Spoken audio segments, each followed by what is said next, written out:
Assalamualaikum warahmatullahi wabarakatuh. Perkenalkan, nama saya Hakadakti dari jurusan Bisnis Digital. Saya di sini ingin menjelaskan tentang tugas yang diberikan oleh Bu Eva kemarin. Jadi di sini kita akan melihat tugasnya, yaitu nomor satu di sini adalah Mr. Jimmy, manajer personalia dari Jimbo Corp, hendak melakukan penelitian untuk meningkatkan semangat kerja karyawannya. Mr. Jimmy kemudian menyebarkan kuesioner untuk diisi oleh karyawannya. Itu ini kuesionernya. Setelah ini kita akan uji dengan validitas dan reliabilitas untuk memperoleh data. Jadi kita menggunakan SPSS. Jadi misalnya kita sudah memasukkan datanya di sini ya. Jadi kita akan menganalize. Di sini yang pertama kita akan menggunakan reliabilitas. Nah, oke, di sini kita memasukkan semua kecuali yang karyawan ini di sini ke dalam items, kemudian statistik ya kalau sudah, dan kita akan pencet oke. Nah, di sini kita akan menemukan reliability-nya. Di sini reliability static core mark alpha-nya adalah 0,553. Yang itu kenapa? Karena core mark alpha 0,55 berarti dia itu adalah kurang dari 0,6, yaitu berarti datanya ini tidak valid atau core mark alpha-nya tidak valid ya. Jadi tidak dapat dipercaya datanya ini. Jadi datanya ini kurang valid. Nah, terus yang kedua, kita akan coba langsung menggunakan, yaitu yang kedua, validitas. Menggunakan, nah, oke, ini juga sama. Kita akan masukkan semuanya, lingkungan, kepuasan, keterbukaan, semangat kerja, ya, nah, pelatihan kerja. Nah, setelah itu kita pencet oke. Nah, di sini kita sudah mendapatkan hasilnya. Kurang jelas. Oke, kalau gitu karena di sini kurang jelas, kita pindah ke sini karena sudah saya pindahkan datanya di sini. Nah, ini dia. Di sini untuk correlation-nya itu adalah seek to tell dari kepuasan kerja karyawan 0,064, yaitu berarti dia kurang dari 0,5. Ya, berarti itu valid. Nah, karena ini semua data yang berbeda, ada yang valid, ada yang tidak valid, berarti kita akan menyimpulkan itu adalah berbeda-beda. Jadi dia semua item pertanyaan ada tidak valid ya, tidak dapat dipercaya. Jadi tidak bersangkutan, bisa dibilang seperti itu. Nah, jadi semuanya data yang ingin dicarikan ini tentang yang dapat diperoleh data ini berarti semuanya tidak valid. Berarti di antara validitasnya tidak valid, reliabilitasnya juga tidak reliable. Oke, jadi sekian penjelasan dari saya, kurang lebih mohon maaf. Assalamualaikum warahmatullahi wabarakatuh.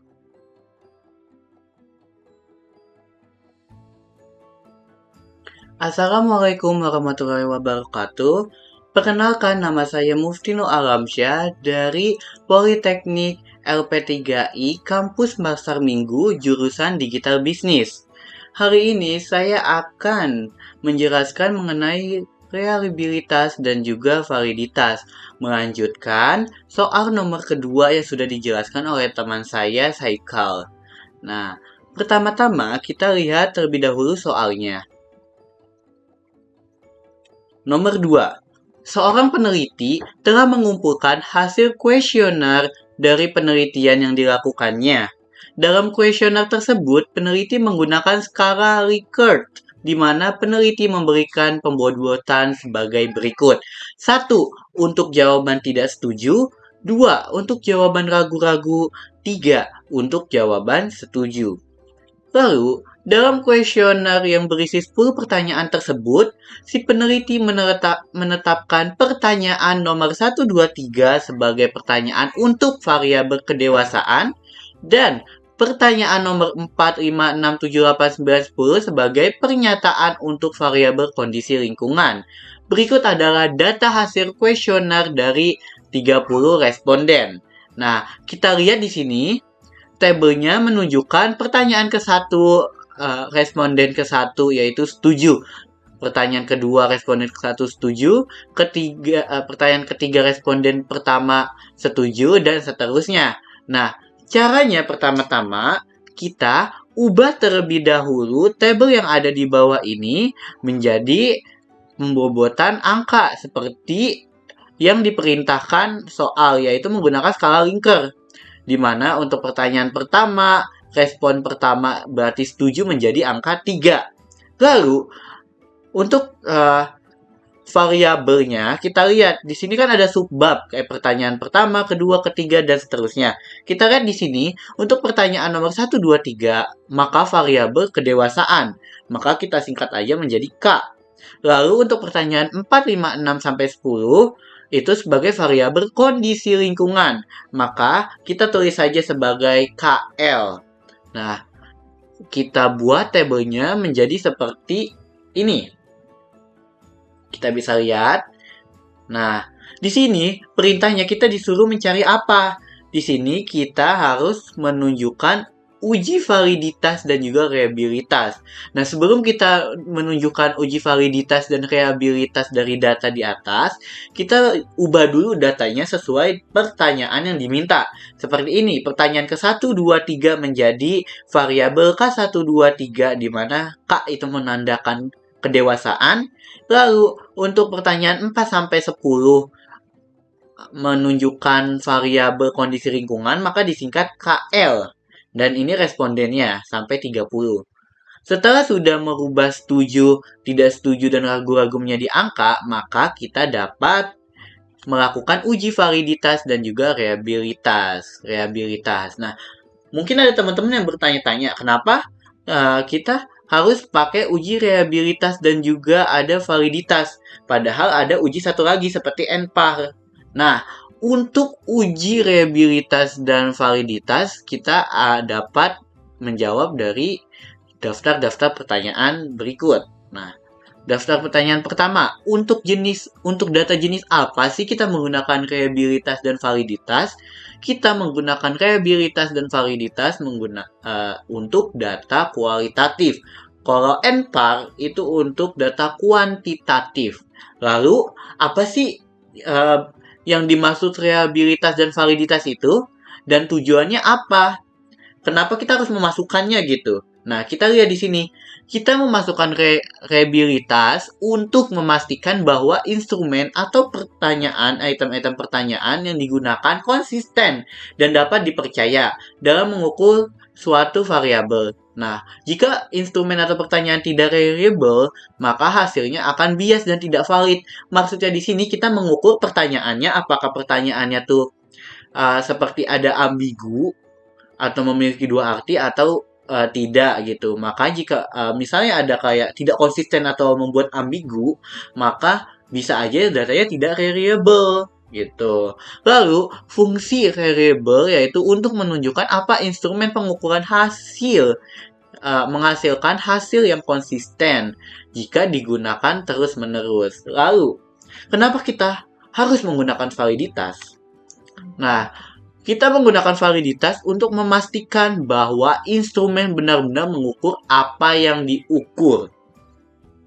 Fungsi validitas menghindari kesalahan interpretasi data akibat pertanyaan yang tidak sesuai dengan konsep yang diukur. Simpelnya, kita ambil contoh penggaris. Kita akan mengukur suatu kertas. Contoh, reliable. Kita ambil contoh, reliabilitas. Reliabilitas kita anggap aja itu sebagai penggaris. Nah, item pertanyaan atau item instrumen itu merupakan kertasnya. Nah, jika pertanyaan jika reliable-nya itu reliabilitasnya tidak reliable, kita contohkan sebagai kita mengukur kertas tapi menggunakan tangan atau jengkal. di mana satu jengkal seseorang itu berbeda-beda karena ukuran tangan seseorang itu berbeda-beda. Maka, jika kita menggunakan jengkal, tidak menghasilkan data yang konsisten untuk mengukur kertasnya.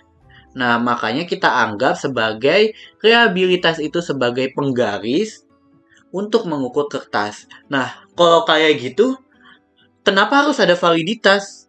Kan udah tentu gitu kayak bisa diukur pakai penggaris gitu. Nah, kita anggap validitas itu sebagai cara pengukurannya. Nggak mungkin dong penggaris mengukur kertas itu sendiri, bisa nunjukin angkanya dengan pas gitu. Maka kita yang harus ngukur. Nah, adanya validitas itu seperti itu untuk memastikan atau membuktikan bahwa instrumen benar-benar mengukur apa yang harusnya diukur gitu. Simpelnya, reliabilitas itu merupakan alat ukur yang konsisten. Sedangkan validitas itu sebagai konsep yang seharusnya diukur gitu. Jadi reliabilitas merupakan alat ukurnya, validitas itu untuk memastikan apakah yang kita ukur benar gitu. Misalnya kertasnya 5 cm, nggak mungkin dong penggarisnya ngukur 5 cm sendiri, pasti kita yang harus ngukurnya gitu, paham?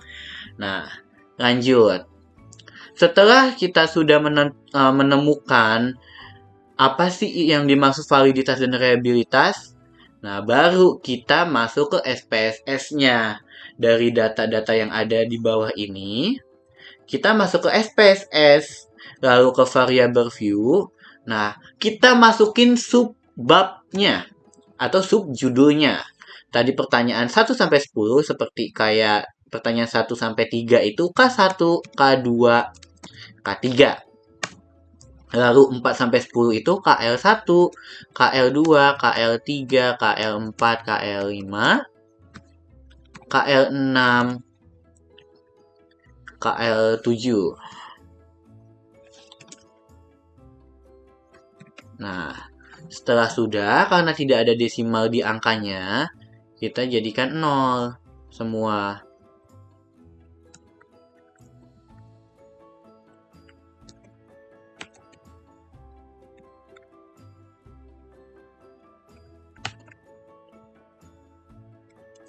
Nah, lalu untuk values-nya, ingat, tadi kan datanya sudah dijadiin angka 1, 2, 3, ya kan? Dimana 1 tidak setuju, 2 ragu-ragu, dan 3 setuju. Kita coba lihat lagi di soalnya. Nah, ya kan? 1 tidak setuju, 2 ragu-ragu, dan 3 setuju. Berarti kita ubah di sininya sebagai berikut.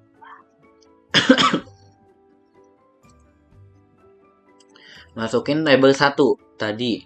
Apa? Tidak setuju. Lalu angka nomor 2 itu ragu-ragu. Nah, untuk yang ketiga itu setuju. Nah, masukin semuanya. Seperti ini. Nah, untuk yang alike-nya kita ambilnya center. Kalau saya lebih suka center karena datanya lebih tertata rapi.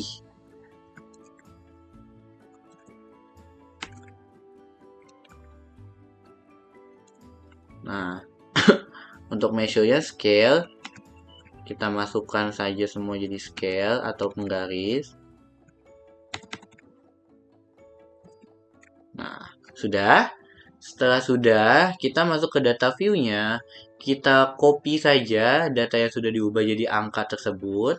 Kualitatif yang sudah dijadikan angka atau hasil kuesioner yang sudah dijadikan angka. Ke sini.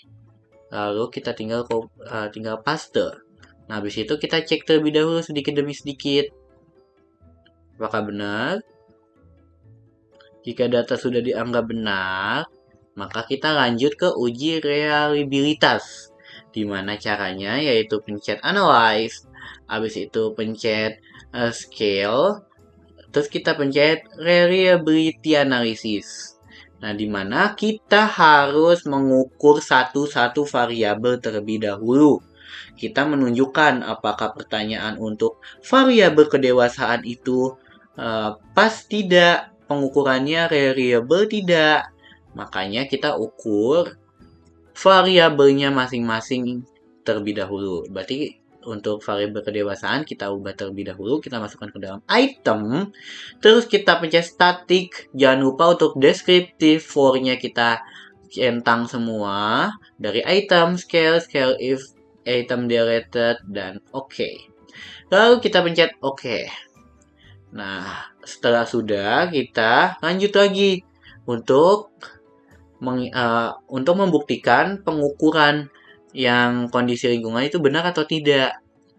Nah, ini langsung kita oke kan. Kita bisa lihat di sini untuk yang kedewasaan itu yang ini.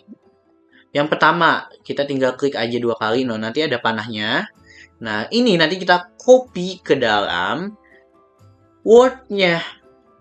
Sudah, dari copy Word-nya seperti ini. Kita pertama uji yang reliabilitas hasil K terlebih dahulu ya, teman-teman. Nah, di sini ada case processing summary, ada library static, item static, dan juga scale static. Nah, di sini berarti coba kita ini satu-satu, datanya ada 30, benar, persentasenya berarti benar, 100% dari 30 data. Nah, dari sini kita ambil, gimana sih cara membuktikannya? Nah, kita ambil count batch alpha-nya. Kalau count batch alpha-nya itu lebih dari 0,6, maka data dipastikan dia variable. Nah, kita lihat di sini. Count batch alpha dari kedewasaan yaitu 0,666. Berarti lebih besar dari 0,6. Sehingga item pertanyaan dari variabel kedewasaan variable atau dapat dipercaya. Atau kita bisa bilang konsisten. Berarti pertanyaannya konsisten, tidak ada yang ambigu. Nah, pasti teman-teman bertanya, count batch alpha tuh apa sih? Nah, kita langsung masuk ke PPT lagi. Count batch alpha adalah nilai statistik yang digunakan untuk mengukur reliabilitas, di mana nilai ini menunjukkan seberapa kuat konsistensi antara item dalam satu instrumen. Nilai alpha 0,6 dianggap reliable. Instrumen konsisten, semakin mendekati 1, semakin tinggi reliabilitasnya. Nah, singkatnya, count batch alpha membantu memastikan bahwa jawaban yang diberikan oleh responden tidak berubah-ubah secara tidak wajar. Berarti kita bisa lihat, berarti item pertanyaannya itu tidak ambigu. Jadi nggak berubah-ubah, bisa ada 2 jawaban gitu. Makanya kita ada count batch alpha, jadi kayak kesinambungan. Nah, terus kenapa sih harus 0,6? Pasti ada yang bertanya-tanya kan, kenapa harus pakai 0,6, kenapa nggak sampai 0,5? Karena 0,5 itu pertengahan antara 1. Tengah-tengah antara dia apakah datanya dianggap reliable atau konsisten, atau kuat atau lemahnya gitu. Kalau di 0,5 kan kita tidak bisa memastikan apakah dia kuat atau lemah karena ada di pertengahan. Maka kita ambilnya 0,6.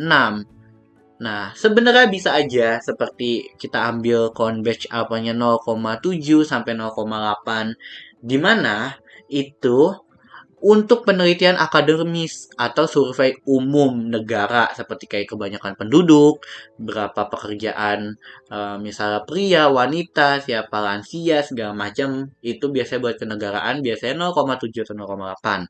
0,8 sampai 0,9 itu untuk skala yang lebih matang. Biasanya itu pengukuran-pengukuran yang emang harus pasti, bisa seperti kayak penanggulangan kelahiran, segala macamnya. Nah, jadi 0,6 itu merupakan kompromi untuk memastikan bahwa data tersebut cukup reliable tanpa membatasi instrumen. Coba pikir-pikir aja, kalau misalnya count batch alpha-nya tinggi banget, maka semua perkiraan pasti bakalan pasti tidak bakal dibenarkan dong. Pasti jawabannya tidak konsisten gitu. Nah, oke, untuk saat ini sudah paham, kita lanjut ke jawabannya. Berarti count batch alpha dari kedewasaan yaitu 0,666.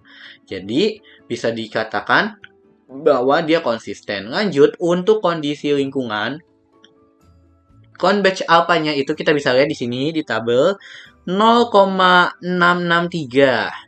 Convex alpha-nya 0,663, berarti lebih dari 0,6. Berarti bisa disimpulkan bahwa pertanyaan variabel kondisi lingkungan itu sangat reliable atau dapat dipercaya atau konsisten. Paham sampai sini? Lanjut, kita masuk ke validitas. Nah, untuk validitas kedewasaan, kita caranya gimana sih nyari di SPSS?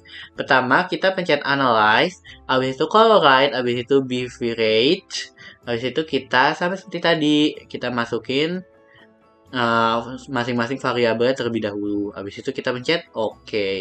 Maka hasil correlate-nya sudah ketemu seperti ini. Nah, untuk yang kondisi lingkungan juga sama, tinggal pencet correlate, bivariate, habis itu kita masukkan kondisi lingkungan. Nah, seperti ini. Maka udah ketahuan nih convex alpha-nya yang ini untuk kedewasaan, ini untuk lingkungan. Nah, habis itu kita masukkan ke dalam Word, maka seperti ini datanya. Nah, kita analisis datanya. Kita lihat di sini, analisis signifikansi, yaitu K1, K2. Kita bisa lihat di sini, K1 dengan K2 itu hubungannya 0,650, di mana sangat kuat. Terus signifikansinya 0,0, jadi sangat signifikan. Nah, signifikansi itu udah dijelaskan di materi sebelumnya. Jadi, kesimpulan K1 dan K2 memiliki hubungan sangat signifikan dan kuat. Lanjut, untuk K1 dan K3 di sini cukup kuat, 0,405. Signifikansinya 0,027. Dia lebih kecil dari 0,05, ya kan? Berarti sangat signifikansi. Oh iya, ini kita ambilnya 0,05, bukan 0,01, salah. Lanjut di sini untuk K2 dan K3 dia sangat lemah, 0,249. Jadi terus signifikansinya 0,185 lebih besar dari 0,05. Jadi tidak signifikansi. Kesimpulannya, K2 dan K3 memiliki hubungan yang signifikan. Jadi kesimpulannya, K1 memiliki hubungan dengan K2, K3 sehingga dianggap valid. K2 memiliki hubungan signifikansi dengan K1 tetapi tidak dengan K3 sehingga validitasnya perlu dipertimbangkan lebih lanjut. Lalu di sini ada K3 hanya mempunyai hubungan signifikansi antara K1 tetapi tidak dengan K2. Lalu di sini K2 dan K3 seharusnya saling berkaitan tetapi tidak signifikan. Maka diperlukan dilakukan pengajuan ulang atau revisi item. Nah, tetapi dari data-data di sini kita bisa melihat mereka sebenarnya itu saling berhubungan atau valid. Nah, tetapi memang di K2 dan K3 ini cukup lemah. Berarti untuk pertanyaan kedua dan K3 ini harus dipertimbangkan terlebih dahulu. Tapi overall, semuanya data dari K1, K2, K3 itu merupakan valid. Karena K1, K2, K1, K3 itu sangat signifikan dan juga korelasinya sangat kuat. Berarti bisa kita simpulkan bahwa kedewasaan itu sangat valid. Bisa dikatakan valid. Lanjut di sini ada kondisi lingkungan juga. Nah, datanya seperti ini. Bahkan kita bisa simpulkan. Teman-teman bisa baca ya kan. Di sini K1 dan K5 korelasinya 1 sangat kuat. Signifikansinya 0 lebih dari 0,5. Berarti sangat signifikan ya kan. Nah, terus K1 dengan yang lainnya tidak signifikan. Nah, untuk K2 kita bisa baca signifikan, sangat signifikan, signifikan. K3 hubungannya dengan yang lainnya sangat signifikan. K4 signifikan. Nah, hampir rata-rata dari K2, K3, K4, K5, K6, K7 itu sangat signifikan. Hanya di K1 saja. Berarti kesimpulannya, kita lihat di sini.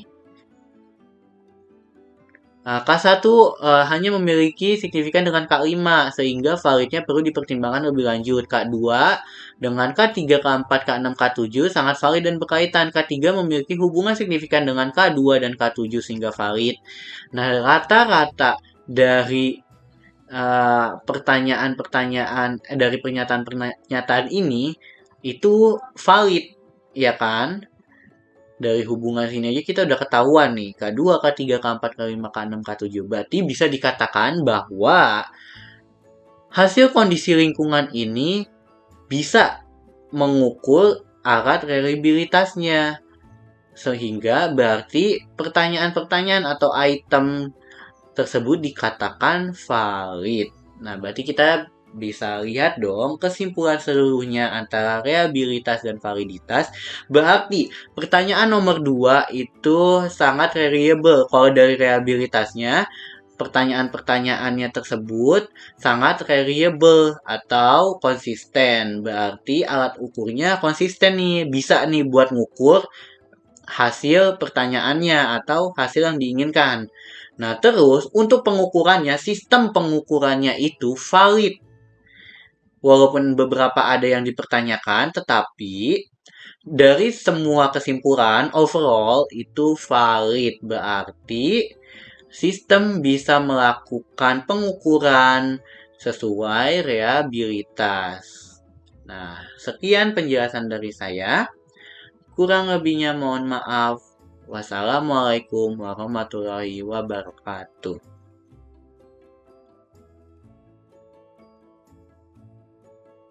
Assalamualaikum warahmatullahi wabarakatuh. Perkenalkan, nama saya Muhammad Ikram Fadila dari Prodi Bisnis Digital, kampus LP3 I Pasar Minggu. Pada kali ini, saya akan buatlah uji normalitas pada penelitian pengaruh stres kerja terhadap kinerja pegawai menggunakan aplikasi IBM SPSS. Pertama-tama, kita copy semua datanya.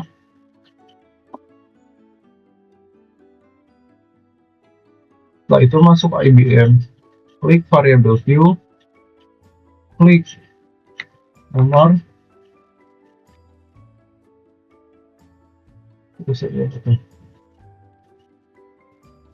stres kerja,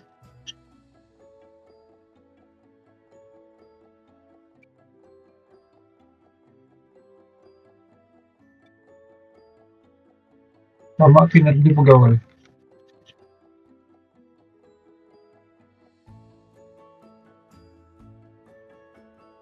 Jangan lupa measure diganti ke scale, dan scale. Selanjutnya ke data view. Di sini kita copy dan kita paste data yang tadi. Selanjutnya klik analyze. Yang pertama-tama kita melakukan pivot.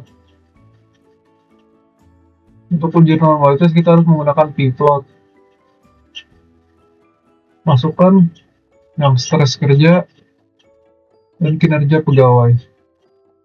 Setelah itu klik OK.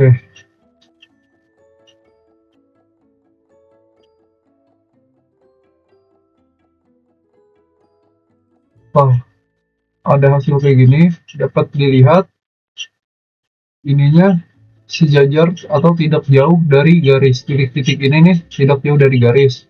Oleh karena itu, kita bisa lanjutkan ke tahap selanjutnya, yaitu cek uji Kormologov. Itu dengan klik analyze. Selanjutnya klik non-parametric test. Klik legasi dialog. Lalu one sampel KS.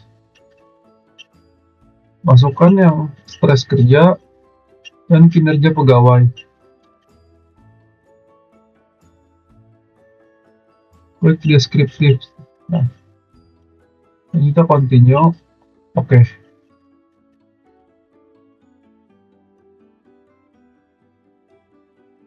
Dan dapat dilihat hasil seperti ini. Setelah mendapat hasil seperti ini, kita ke Word, membuat analisisnya dengan cara copy yang tadi. Pertama ini ada analisis pivot.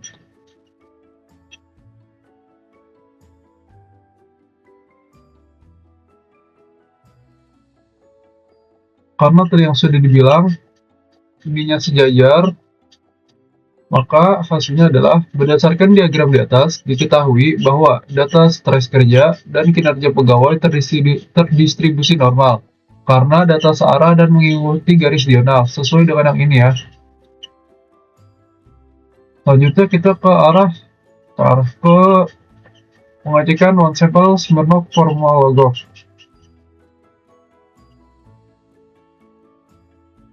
Dapat diketahui minnya ada di 22,3 dan 24. Standar deviasinya ada di 3,65 dan 2,29. Asim sigtutelnya itu ada di 0,200 sama juga nih. Maka dapat disimpulkan berdasarkan nilai asim signifikasi tutel diketahui bahwa data terdistribusi dengan normal untuk semua variabel yaitu stres kerja dan kinerja pegawai. Karena nilai asimetris signifikasi tutel untuk semua variabel lebih besar daripada 0,05. Dengan demikian, asumsi normalitas terpenuhi, sehingga analisis parametrik seperti regresi linear atau uji korelasi Pearson dapat digunakan dalam penelitian ini. Sekian dari saya, kurang lebihnya mohon maaf. Wassalamualaikum warahmatullahi wabarakatuh.